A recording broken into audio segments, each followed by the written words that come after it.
तो गाइस 13 जनवरी को यूजीसी ने एक नोटिफिकेशन निकाली और मैं एज एन एडवोकेट ऑनेस्टली बोलूंगा कि ये रेगुलेशंस में कुछ सीरियस प्रॉब्लम है। एंड अगर आप जेन्युइनली इक्वालिटी चाहते हो तो मेरी बात पूरी तरीके से सुनो।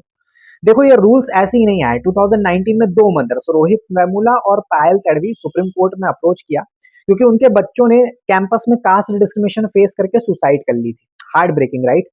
इसलिए ऑनरेबल सुप्रीम कोर्ट ने यूजीसी को बोला कि स्ट्रॉन्ग मैकेनिज्म बनाओ भाई डिस्क्रिमिनेशन के अगेंस्ट। तो इंटेंट अच्छा था लेकिन जो रूल्स यूजीसी ने बनाए 2026 में वो प्रैक्टिकली प्रॉब्लमेटिक है। क्यों?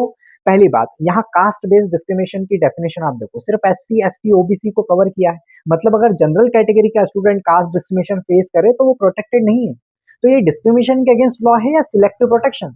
आप देखो, लॉ सबके लिए इक्वल होना चाहिए, ठीक है, ना कि किसी पर्टिकुलर ग्रुप के लिए। दूसरी बात, इक्विटी कमिटीज में एससी एसटी ओबीसी का रिप्रेजेंटेशन मैंडेटरी बोल रहे हैं। नाउ लुक, मैं रिप्रेजेंटेशन के अगेंस्ट नहीं हूँ, लेकिन जब आप इन्वेस्टिगेशन कर रहे हो तो पैनल तो न्यूट्रल रखो। अगर एक्यूज्ड जनरल कैटेगरी का है और पैनल में मेजोरिटी रिजर्व्ड कैटेगरी के हैं तो फेयर ट्रायल का क्या होगा? तीसरी और सबसे बड़ी प्रॉब्लम, फॉल्स कंप्लेंट्स के अगेंस्ट कोई सेफगार्ड नहीं, कोई पेनल्टी नहीं है। देखो, एससी एसटी एक्ट में हम देख चुके हैं कितने फॉल्स केसेस फाइल हुए हैं, लाइव्स बर्बाद हुई है, एक्विटल मिली है नो डाउट, बट डैमेज हो चुका था। अब यहाँ भी वही डेंजर है।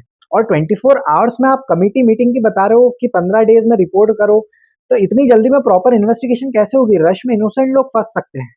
देखो, मैं डिस्क्रिमिनेशन के अगेंस्ट नहीं हूँ, चाहे किसी के भी साथ हो, लेकिन ये रेगुलेशंस वन साइडेड मुझे लग रहे हैं। एंड ये इक्वालिटी नहीं है, ये प्रेफरेंशियल ट्रीटमेंट है। देखो, एंटी डिस्क्रिमिनेशन लॉ न्यूट्रल होना चाहिए, सबको इक्वल प्रोटेक्शन मिलनी चाहिए, वरना ये रिवर्स डिस्क्रिमिनेशन बन जाएगा। वैसे ऑनरेबल सुप्रीम कोर्ट में अब चैलेंज है, होप कोर्ट इसको बैलेंस करेगा। अगर आप भी इससे एग्री करते हो मुझसे तो कमेंट में बताओ एंड फॉलो करो for more honest legal talks.